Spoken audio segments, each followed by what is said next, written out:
திரு ரகு, ஒரே நாடு ஒரே தேர்தல் அப்படின்றதுக்கான நோக்கம் என்ன பாஜகவுக்கு? ஃபர்ஸ்ட் ஆஃப் ஆல் வந்து இந்த ஃபெடரல் ஸ்ட்ரக்சருக்கு எதிராக பாஜக தொடுக்கும் வாருது. ஏன்னா காங்கிரஸை தோக்கடிக்கிறது அவங்களுக்கு ஈஸியாக இருந்தது.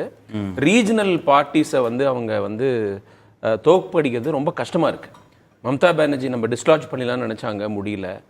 தமிழ்நாட்டில் திமுக வந்து பல மாநிலங்களில் வந்து பிஜேபிக்கு எதிரான வலுவான ஒரு எதிர்ப்பை வந்து மாநில கட்சிகள் தான் தொடுத்துக்கிட்டு இருக்காங்க காங்கிரஸை விட.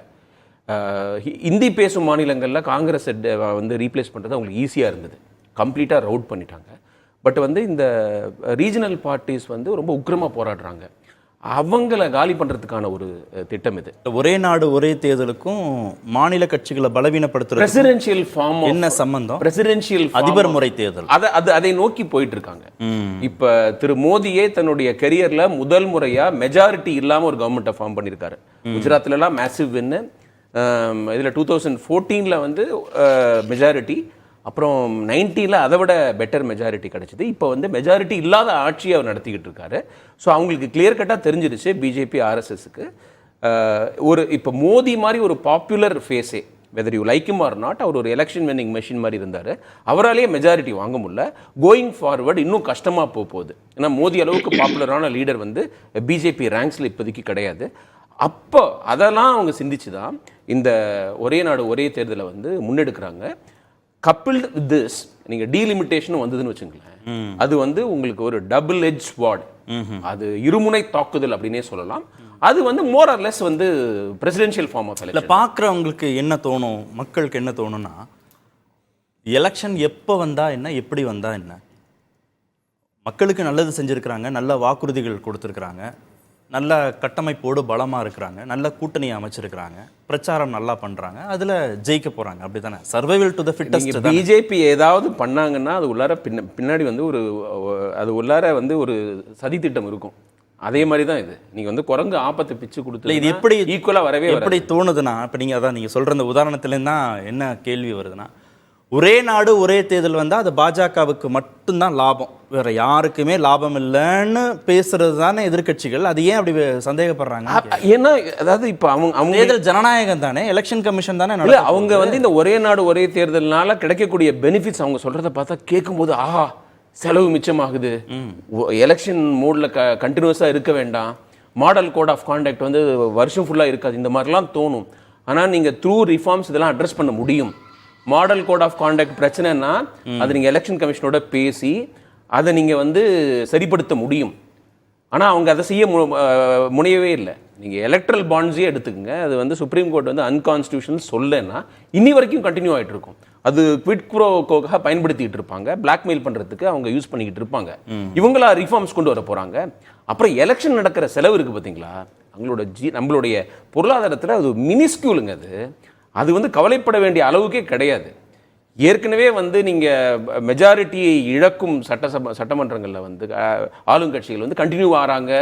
அப்புறம் மனுவரிங் மூலமாக வந்து குதிரை பேரத்தின் மூலமாக ஆட்சி நடக்குது, அப்படி போயிட்டு இருக்குது பிரச்சனை. நான் அது வந்து பிஜேபி மட்டும் குறை சொல்ல மாட்டேன். நீங்கள் பிஆர்எஸ் எடுத்துக்கங்க, காங்கிரஸ் உள்ளவங்களாம் இந்த பக்கம் வராங்க. இப்போ காங்கிரஸ் ஆட்சி வந்துன்னா பிஆர்எஸ் உள்ளவங்களாம் இங்கே வராங்க.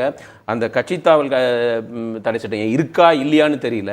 இப்படி ஜனநாயகத்தை அண்டர்மைன் பண்ணிட்டு இருக்கிற போது இது வந்து இன்னொரு பொட்டன்ட் வெப்பனாக இருக்கும். அதனால தான் இது பிரச்சனையாகுது. நீங்கள் டீலிமிட்டேஷனும் வந்துருச்சுன்னு வச்சுங்களேன், பிஜேபிக்கு வந்து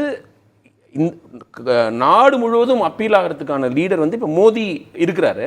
அந்த மாதிரி இன்னொருத்தர் அவங்களால அவ்வளோ சீக்கிரமாக வளர்த்து எடுத்துட முடியும்னு எனக்கு தோணல. ஸோ அப்படி இருக்கும்போது அவங்களுக்கு வந்து இப்போ ஹிந்தி பேசும் மாநிலங்களில் அவங்க என்ன பண்ணாலும் ஜெயிச்சுட்டு இருக்காங்க. மத்திய பிரதேஷ் எடுத்துக்கோங்க, சிவராஜ் சிங் சௌஹானுடைய ஆட்சியில் வந்து நிச்சயமாக இது வந்து ரீப்ளேஸ் பண்ணுவாங்க, அவ்வளோ ஆன்டி இன்கம்பன்ஸ் இருக்குது, 20 வருஷம் இருக்கிறாங்க அப்படின்லாம் சொன்னாங்க. திரும்பி அவங்க தம்பிங் மெஜாரிட்டியில் வராங்க. ஸோ அவங்களுடைய கன்சாலிடேஷன் இன் ஹிந்தி ஸ்பீக்கிங் ஸ்டேட்ஸ் வந்து இட்ஸ் ஆல்மோஸ்ட் கம்ப்ளீட்டட். ஸோ அதை நம்பி அவங்களால எலெக்ஷன் நிற்க முடியும். இப்போ யோகியை வந்து ஒரு ஃபேஸாக நிறுத்துறாங்கன்னு வச்சுக்கோங்களேன், of course it could be popular இன் இந்த ஹிந்தி ஸ்பீக்கிங் ஸ்டேட்ஸு, எலெக்ஷனை வின் பண்ணுறது ஈஸியாக இருக்கும். அப்புறம் நீங்கள் ஸ்டேட் விஷயத்தை பேச மாட்டாங்க. இப்போ நீங்கள் மணிப்பூரில் வந்து சைமல்டேனியஸ் எலெக்ஷன் நடக்குன்னு வச்சுங்களேன், அப்போ நாட்டு பிரச்சனையை, பொருளாதாரத்தை, வேற ஏதாவது பற்றி பேசுவாங்க, சைனாவை பற்றி பேசுவாங்க, பாகிஸ்தானை பற்றி பேசுவாங்க, வந்து மாநில பிரச்சனை பங்களாதேஷ் பத்தி பேசுவாங்க. மணிப்பூர்ல பங்களாதேஷ் பிரச்சனை கிடையாது. ஆனா வந்து மாநிலத்தில் இப்ப மணிப்பூர்ல எவ்வளவு பெரிய பிரச்சனை, எத்னிக் ஸ்ட்ரைஃப் இருக்குது, அதை நீங்க அட்ரஸ் பண்ணீங்களா? அது மட்டும் கண்டினியூ ஆகிட்டு இருக்கு. நீங்க ஸ்டேட் எலெக்ஷன்னா அது வந்து ஒரு பேசு பொருள் ஆகும். அது வந்து இப்ப இவங்க வந்து ரொம்ப தந்திரமா வந்து நம்ம நாட்டு பிரச்சனை அப்படின்னு இல்லாத பிரச்சனை கூட எடுத்து பேசுவாங்க. நம்ம நாட்டுடைய வந்து அந்த வைப்ரண்ட் நேச்சருக்கு காரணமே இந்த ஒரு பன்முகத்தன்மை. ஒவ்வொரு ஸ்டேட்டுக்கும் ஒவ்வொரு விதமான பிரச்சனை. அதனால தான் சொல்கிறோம் எல்லா ஸ்டேட்டுக்கும் ஒரே மாதிரியான எஜுகேஷன் இருக்கக்கூடாது, கல்ச்சர் வேற, ஃபுட் வேற, லாங்குவேஜ் வேறங்கிறத நம்ம கன்சிடர் பண்ணணும்னு சொல்கிறோம். ஆனால் பிஜேபியோடைய அடிப்படை தத்துவமே எல்லாமே யூனிட்டரியாக இருக்கணும். அவங்க ஆட்சியில் இருந்திருந்தாங்கன்னா மொழி பேசும் மாநிலங்களே, மொழிவாரி மாநிலங்களே பிரிக்கப்பட்டிருக்காது.